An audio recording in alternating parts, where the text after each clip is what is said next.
Parsha Shlach, one of my favorite parshiot of the Meraglim. Sounds ironic that it's one of my favorite parshiot. But it's one of my favorite parshiot because it reminds me every year of how much I have to continue developing my connection to this wonderful land of Eretz Yisrael. And each year to look at the psukim and remind us of the dveikut to Eretz Yisrael.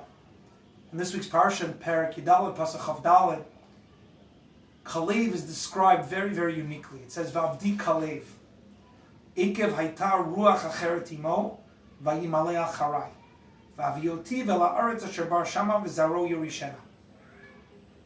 That kalev is described as an eved, my eved.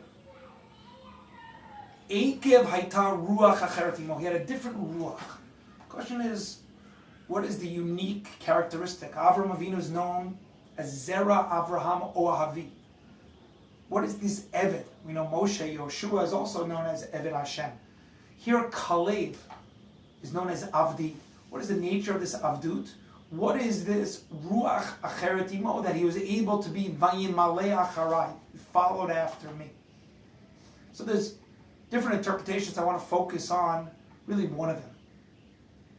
Rashi explains that he said Ruach Acheret is that the Meraglim said, look, we can't do it. There are too many giants. Efes Kiaz Ha'am.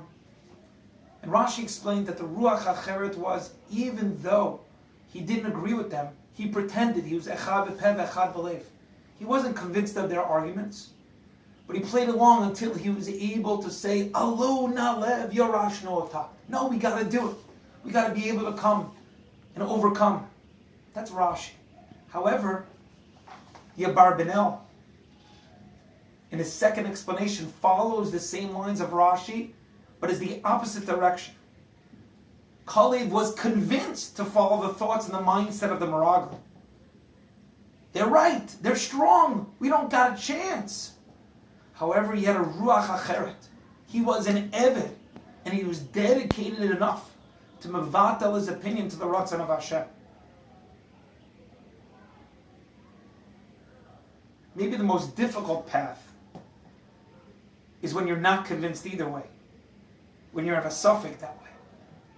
But you still have to follow the right path. I remember one of the Bogrim of Yeshiva HaKotel named Dana Reiler talking to the guys and saying when he was in university, he remembered a program here in Yeshiva called Nikayon B'Tzion, to be able to clean up the streets of the Rova.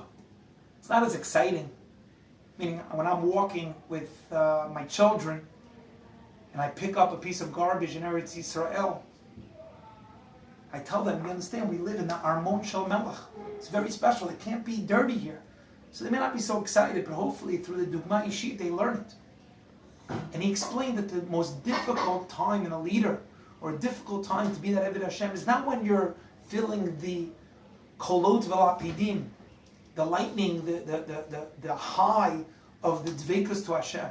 It's dafka, the ruach acheret, where it might be, as Rav Goldvich Zatzal, the former Rosh Hashiva of Karen B'Yavne, explained, is that Kalev was not convinced of the whole outlook to come to Eretz Yisrael.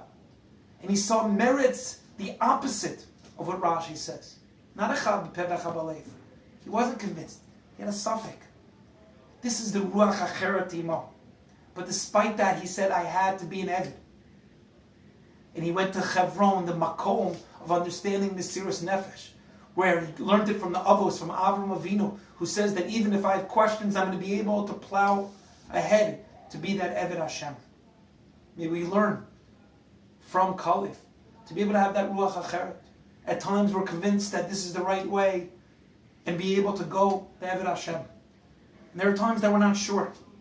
And even though we have sveikot, to make sure that that Amalek inside of us, which is the next pasuk of Amaleki v'akrani yoshev be'emek, that Amalek always there, right before Eretz Yisrael, trying to take away that avdus from us, to learn from Kalev of Alon Alev Yarash No'ata, both befrat to Eretz Yisrael and bechlal, it's an Eved Hashem.